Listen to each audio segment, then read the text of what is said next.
hingga yang memuncak tadi yang saya sebutkan di awal. Inilah yang disebut dengan cokroisme. Cokroisme itu sendiri adalah ideologi Nusantara. Oke.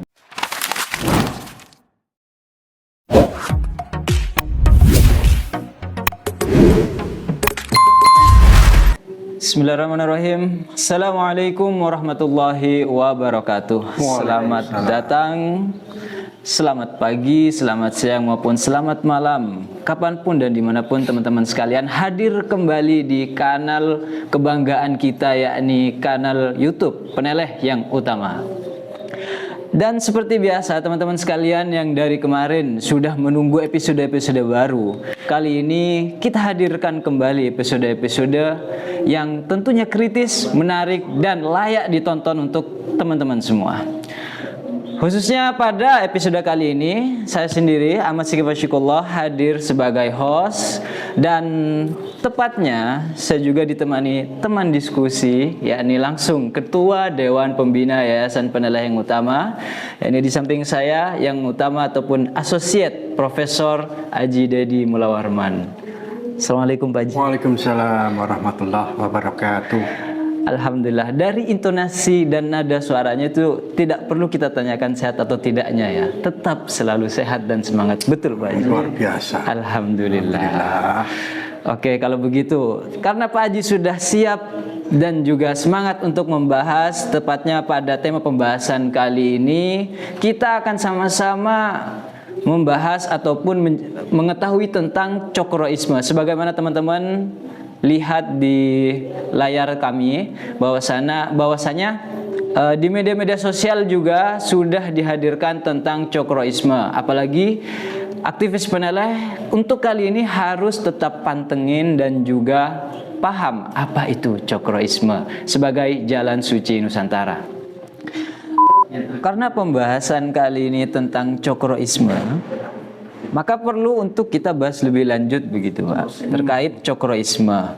Karena setahu saya ini cokroisme selama saya mempelajari buku-bukunya Pak Cokro apa dan sebagainya, itu belum ada muncul cokroisme. Adanya pemikiran Haji Umar Said Cokroaminoto, tapi belum dalam bentuk cokroisme. Nah, menurut Pak Haji, kiranya cokroisme ini apakah suatu ideologi yang baru?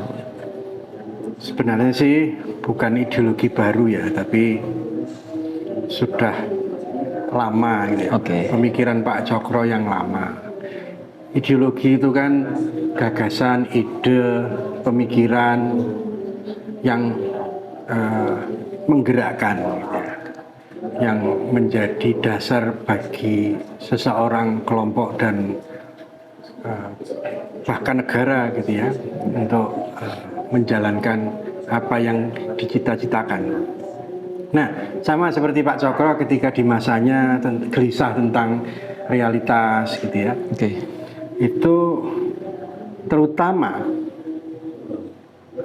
berhadapan dengan ideologi-ideologi lain gitu ya, yang bukan ideologi Nusantara, seperti ideologi sosialisme, marxisme, kapitalisme, yang semua berakar dari cara pandang Barat. Makanya Pak Cokro kan bilang kapitalisme yang berdosa misalnya. Kemudian Pak Cokro juga melawan sosialisme dengan menulis Islam dan sosialisme. Ada perkataan yang menarik itu kan. Pak Cokro bilang sosialisme berakar pada nilai-nilai Islam itu bukan sosialisme yang bertuhankan benda. Betul. Nah, ini yang kemudian diadopsi oleh gerakan Sarekat Islam dan juga diadopsi. Yang dimaksud diadopsi itu adalah cokroismenya ya. Cokroismenya yang diadopsi oleh kader-kader beliau gitu ya. Dan makin membesarlah gerakan cokroisme lewat Sarekat Islam. Nah, salah satu turunan anak ideologi gitu ya. Ideologi anak lah misalnya itu kayak marxisme di Indonesia. Nah, ujungnya kan sebenarnya di proklamasi kemerdekaan itu 17 Agustus 1945 itu. Yang kemudian ada Pancasila tanggal 18 Agustus, Pancasila dan pembukaan Undang-Undang Dasar 1945 itu.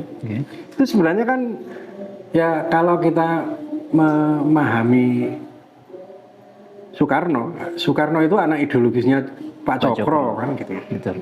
Bahkan Pak Cokro pernah dibilang oleh Soekarno dalam bukunya, pengantar buku biografinya kan bilang tentang cerminku adalah Cokro Aminoto. Artinya baik marxisme, Pancasila itu sebenarnya adalah representasi akar dari Cokroisme. Ya. Oke.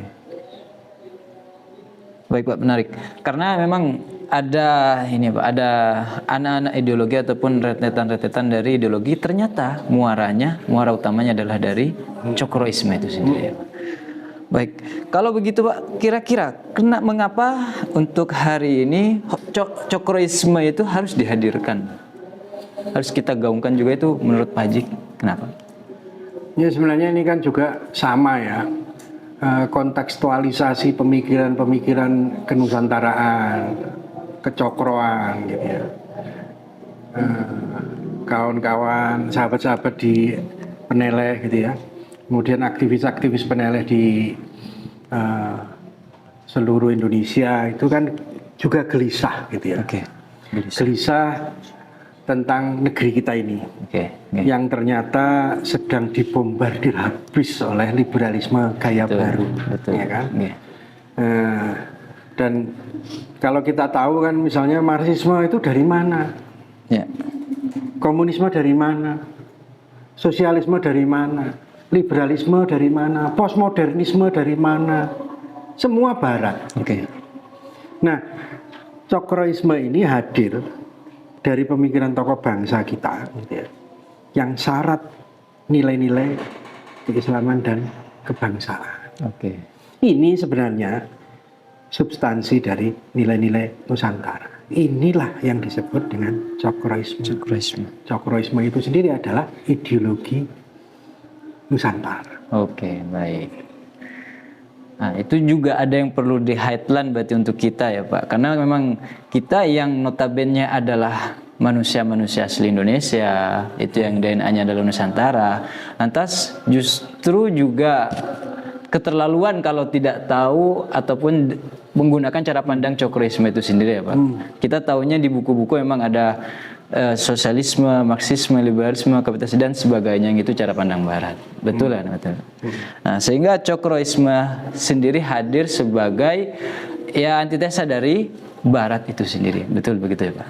Ya, jadi memang Cokroisme itu kalau mau didefinisikan secara singkat gitu ya, itu adalah keyakinan dan pemikiran tentang nilai-nilai Islam sebagai basis perjuangan melawan kezaliman untuk mencapai kemerdekaan sejati, berkeadilan bagi seluruh umat manusia melalui gerakan kebudayaan, suro dan kesejahteraan Nusantara.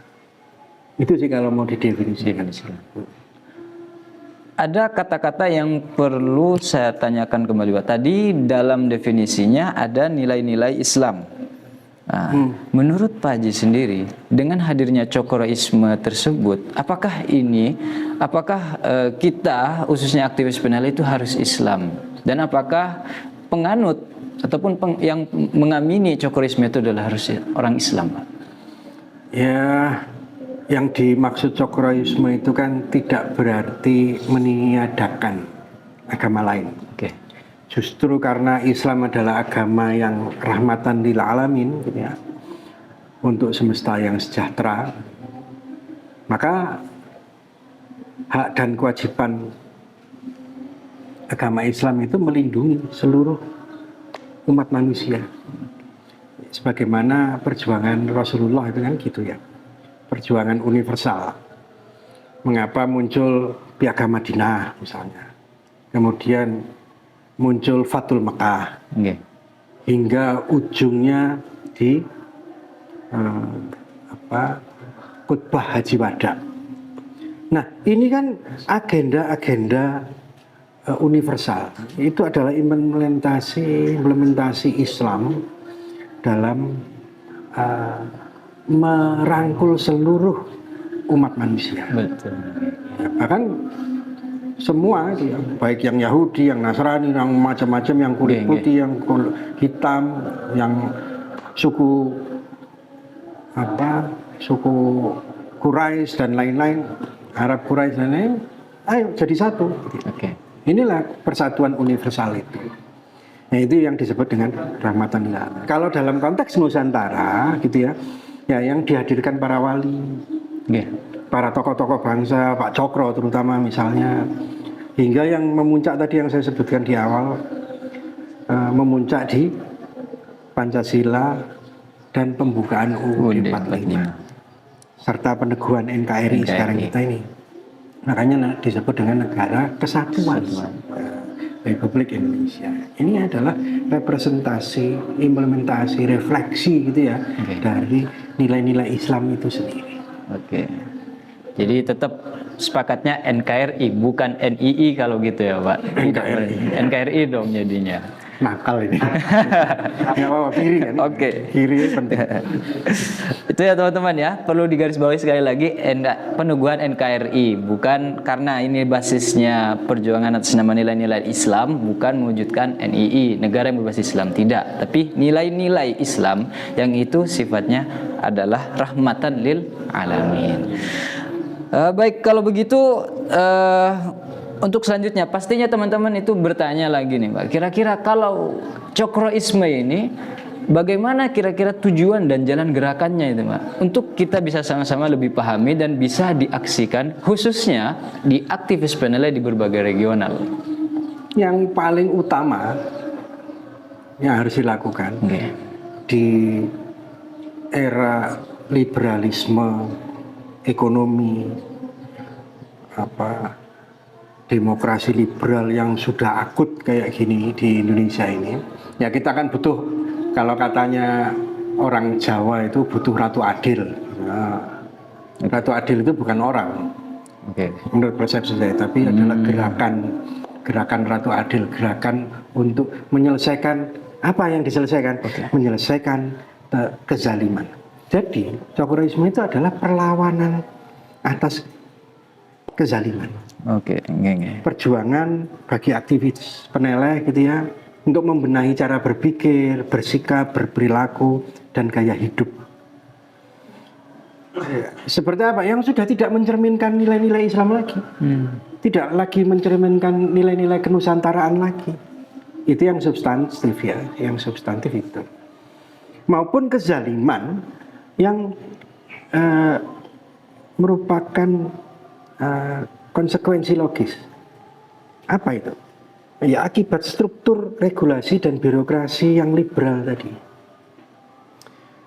yang menyebabkan kita sulit untuk mencapai keadilan untuk umat secara merata. Itu yang konsekuensi logisnya. Itu yang pertama gitu ya.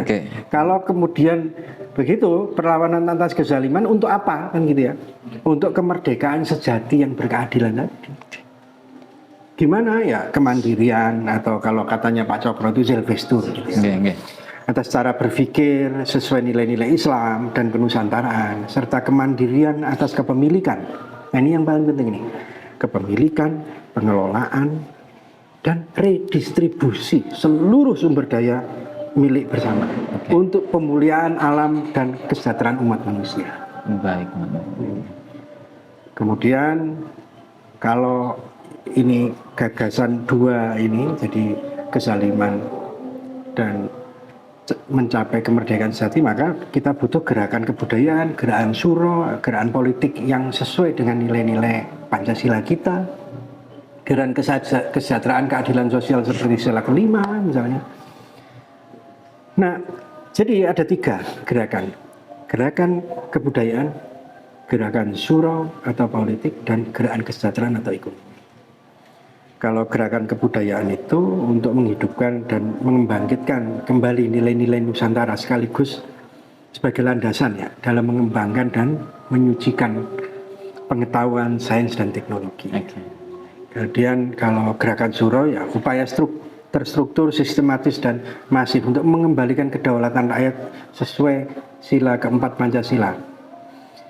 Dan itu implementasinya demokrasi ala Pancasila yang termaktub di pembukaan UUD 45. Lewat apa? Lewat konsolidasi keumatan tadi.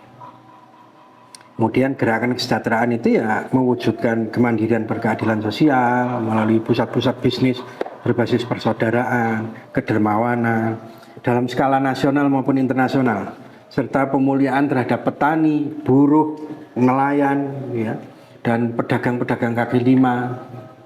Ya kita harus bela itu. Nggak bisa kalau kita nggak bela itu.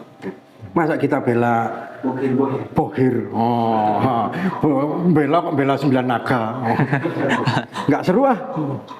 Nah, ini terangkum dalam gerakan kenusantaraan. Kenusantaraan itu apa? Kenusantaraan itu keberagaman nilai-nilai berkeadilan tadi. Baik. Bagaimana yang tercantum dalam situs, sejarah, benda budaya, tradisi, sains, teknologi, dan praksis kehidupan bermasyarakat. Yang kita sudah punya itu ya. Punya dalam ruang waktu Nusantara ribuan tahun. Tapi kadang-kadang kita lupa itu.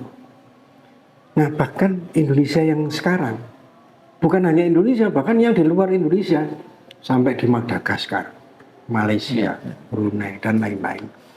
Yang semua memiliki kesamaan etnis, genetis, historis gitu ya. Itu sih, jadi itulah arah cokreisme secara umum. Oke, baik, Pak. Nah, kalau anggap saya ya Pak sebagai aktivis yang umumnya tadi agak tergelitik dengan misalnya milik bersama, yang mana biasanya kata-kata milik bersama, kesamarataan dan sebagainya itu kan biasanya diamini oleh aktivis-aktivis kiri yang kerangkanya sosialisme. Tapi ternyata itu menjadi pembeda di sini ya Pak. Kalau sosialisme itu adalah dari barat, tapi dengan cokroisme yang juga tadi ada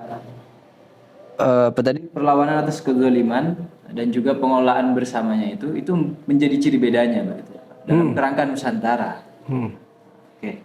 Ya itu yang disebut kalau adik-adik aktivis peneleh akan bikin kongres kedua itu dengan inisiasi Kiri Nusantara. Kiri itu kesucian, jangan salah. Kiri itu adalah perlawanan berkesucian. Untuk lebih lanjutnya, untuk sekalian menjadi kesimpulan mungkin Pak Haji, kira-kira kata-kata untuk cokroisme itu apa? Cokroisme itu 3 kata. Oke, 3. Jalan suci Nusantara, yang itu kemudian diaksikan oleh teman-teman peneleh yang disebut dengan slogannya itu ya, dengan slogan-slogannya itu. Peneleh Zelbestur aksi. Nah, sama, nanti jalan Nusantara itu gimana ya? Jalan inisiasi Kiri Nusantara. Nah. Baik, kalau boleh potong sedikit Pak Haji. Kenapa katanya inisiasi Kiri Nusantara? Tapi kenapa pakai tangan kanan Pak Haji? Katanya kiri. Karena tangan kanan itu adalah tangan kebaikan. Sedangkan kiri adalah pusat dari kemanusiaan. Jantung kemakrifatan itu ada di sebelah kiri. Yang harus dinaikkan ke kanan. Nah kalau ditanya kok kiri, harusnya tangan kiri. Nah, tangan kiri itu untuk cebok. Untuk membersihkan Nusantara yang jelek-jelek itu. Oh, iya. Nah, tapi kalau yang baik-baik harus kanan. Ya. Melalui jantung pusat Nusantara, jantung kemarifatan Nusantara. Gitu ya. Siap. Terima kasih Pak Haji atas penjelasannya dan juga kata-katanya. Sekaligus itu juga teman-teman sekalian menjadi penutup sekaligus simpulan untuk episode kali ini. Tapi bukan berarti pembahasan dan diskursus tentang cokroisme selesai di episode ini saja. Tidak, justru ini menjadi pembukaan dan juga orientasi teman-teman untuk mendalami episode di kanal yang utama, peneleh yang utama tentang cokroisme di episode berikutnya. Baik, terima kasih Pak Haji atas segala Sama-sama. ilmunya dan juga penjelasannya. Jangan lupa teman-teman sekalian subscribe, like, dan juga tetap bagikan video edukatif ini, dan sampai jumpa di episode-episode berikutnya. Saya Ahmad Syekh Fasyikullah dan guru saya yakni Asosiat Profesor Aji Dedi Mulawarman. Kami pamit undur diri. Sekali lagi salam peneleh ZPS Tour aksi. Assalamualaikum warahmatullahi wabarakatuh. Assalamualaikum warahmatullahi